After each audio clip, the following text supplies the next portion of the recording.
మన గ్రాండ్ మా టీవీ స్వాగతం. ఈరోజు నేను చెప్పేది క్యాప్సికమ్ వెరైటీ కర్రీ అండి. దీనికి ఒక అరకిలో క్యాప్సికమ్ తీసుకుని శుభ్రంగా కడిగి 1-2 సార్లు కడిగి రెడీగా ఉంచుకోవాలి. అలాగే ఒక పెద్ద సైజు ఉల్లిపాయ కూడా సన్నగా తరుక్కుని చిన్న ముక్కలు బాగా సన్నగా తరుక్కుని రెడీ చేసి ఉంచుకోవాలి. ఈ క్యాప్సికమ్ని దీనికి నేను ఒక మీడియం సైజు కప్పు అంటే మన మెజర్మెంట్ కప్పుతో తీసుకున్నాను. ఒక కప్పు పల్లీలు తీసుకున్నాను అండి. అలాగే ఒక హాఫ్ కప్ పుట్నాలు తీసుకున్నాను. ఒక స్పూన్ జీలకర్ర, ఒక 4-5 రెబ్బలు వెల్లుల్లి తీసుకునండి. ముందు పల్లీలు వేయించుకుని చల్లారిన తర్వాత మిక్సీ జార్లో వేసుకుని ఇవి మిక్సీ పెట్టు. ఒక హాఫ్ కప్పు పుట్నాల పప్పు తీసుకున్నాను. ఒకసారి గ్రైండ్ చేసి దాంట్లోనే మళ్ళీ వెల్లుల్లిపాయలు జీలకర్ర వేసి ఇది పౌడర్ గ్రైండ్ చేసుకుని ఆ పౌడర్ని రెడీగా ఉంచుకోవాలి. తర్వాత దాన్ని వేసుకుని మనం రెడీగా ఉంచుకున్న ఉల్లిపాయ ముక్కల్ని కట్ చేసి ఉంచుకున్న ఉల్లిపాయ ముక్కలను కూడా ఒక స్పూన్ ఆయిల్ వేసి మొత్తం పచ్చివాసన వరకు వేయించేసి దాంట్లో రుచికి సరిపడా ఉప్పు కారం వేసుకొని మనం దీన్ని రెడీ చేసుకుని తర్వాత మనం రెడీగా ఉంచుకున్న ఈ పౌడర్ని పల్లీల పౌడర్ని కూడా దాంట్లో వేసుకోవాలి. దీనికి కనుక ఉల్లిపాయలు కనుక సరిపడా ఉప్పు వేసుకున్నాక పల్లీల పౌడర్ కొద్దిగా ఉప్పు వేసుకోండి. లేదని మొత్తం మీరు వేసుకుని ఇంకా అక్కర్లేదు. అది మీరు చూసి వేసుకోండి. కారం కూడా పిల్లలు తినేదాన్ని బట్టి చూసుకోండి.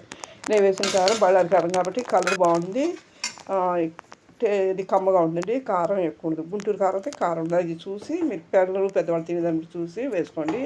ఇదంతా రెడీ చేసుకుని ఒక ప్లేట్లో తీసుకుని తర్వాత మనం రెడీగా ఉన్న క్యాప్సికమ్ని పైన తొడుములు తీసి హోల్స్ చేసుకోవాలి. అన్నిటినీ హోల్స్ చేసుకుని వాటిలో మన ఈ రెడీగా ఉన్న మిశ్రమాన్ని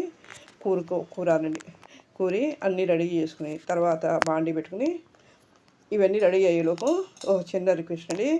మీరు నా ఛానల్ తప్పకుండా సబ్స్క్రైబ్ చేసి వ్యూస్ చూసినాక సబ్స్క్రైబ్ చేయండి. అలాగే మీ ఫ్యామిలీ ఫ్రెండ్స్ మీ రిలేటివ్స్ కూడా షేర్ చేసి వాళ్ళని కూడా కామెంట్ చేయండి. నా నోటిఫికేషన్లో మా ఛానల్లో నోటిఫికేషన్లో ఉన్నాయి వెరైటీ రెసిపీస్, స్వీట్ రెసిపీస్, అలాగే పికిల్స్, చట్నీస్, కర్రీ రెసిపీస్ మరియు టిఫిన్ రెసిపీస్ అన్నీ ఈజీగా సింపుల్గా ఇవన్నీ నేను చెప్పేవి కూడా బ్యాచిలర్స్కి, కొత్తగా నేర్చుకోవడానికి, జాబర్స్కి ఉపయోగపడే రెసిపీస్ అండి. చాలా సింపుల్గా ఈజీగా అయిపోయే రెసిపీస్. మీరు కూడా ఒకసారి వాటిని ట్రై చేయండి. లైక్ చేయండి, షేర్ చేయండి, సబ్స్క్రైబ్ చేయండి. వ్యూస్ చూస్తున్నారు సబ్స్క్రైబ్ చేయండి. సబ్స్క్రైబ్ చేయడం మర్చిపోతున్నారు. తప్పకుండా సబ్స్క్రైబ్ చేయండి. చూసారు కదా, ఈ మొత్తం అంతా వీటిని ఇలా రెడీ చేసుకుని అదే బండిలో ఒక 3 లేదా 4 స్పూన్లు ఆయిల్ కూడా ఎక్కువ పట్టదండి వేసుకుని ఈ మనం రెడీగా ఉంచుకున్న వీటన్నిటిని కూడా ఒకదానికి ఒకటి ఇది అవ్వకుండా పేర్చుకుని మూత పెట్టండి. నీడ మూత అక్కడ మామూలు మూత పెడితే లో ఫ్లేమ్లో పెట్టాలి, తొందరగా మగ్గిపోతాయండి. తర్వాత వీటిని ఒకసారి చెక్ చేసుకుని మనం లేదంటే మళ్ళీ ఇంకొకసారి మూత పెడితే తొందరగా మగ్గిపోతాయి. ఇది తొందరగా 10 నిమిషాలు. నేను చెప్పేవి చాలా సింపుల్గా కొత్తగా నేర్చిన వాళ్ళకి, జాబ్ రోజుకి ఈజీగా అయిపోయే రెసిపీస్ అండి. ఎందుకంటే ఎర్లీ మార్నింగ్ జాబ్కి వెళ్ళినప్పుడు ఏదైనా చేయాలి అనుకున్నప్పుడు వాడు టెన్షన్ లేకుండా ఇలా సింపుల్గా చేసుకునే వెరైటీ రెసిపీస్ అండి నేను పెట్టేవి. మీరు కూడా ఒకసారి ట్రై చేయండి, లైక్ చేయండి, షేర్ చేయండి, సబ్స్క్రైబ్ మీ ఫ్యామిలీ ఫ్రెండ్స్కి, మీ రిలేటివ్స్ కూడా షేర్ చేసి వాళ్ళని కూడా కామెంట్ చేయమని చెప్పండి. అలాగే వ్యూస్ చూస్తున్నారు కానీ సబ్స్క్రైబ్ చేయడం తప్పకుండా సబ్స్క్రైబ్ చేయండి.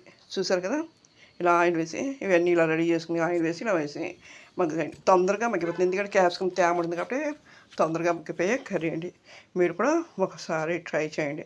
చూసారు కదా, ఇలా ఒకసారి మూత తీసి చెక్ చేసుకుని మళ్ళీ కావాలంటే మూత పెట్టి చెక్ చేయండి. లేదంటే మగ్గిపోతే కనుక మీరు సర్వింగ్ బౌల్లో తీసుకుని సర్వ్ చేసుకోండి.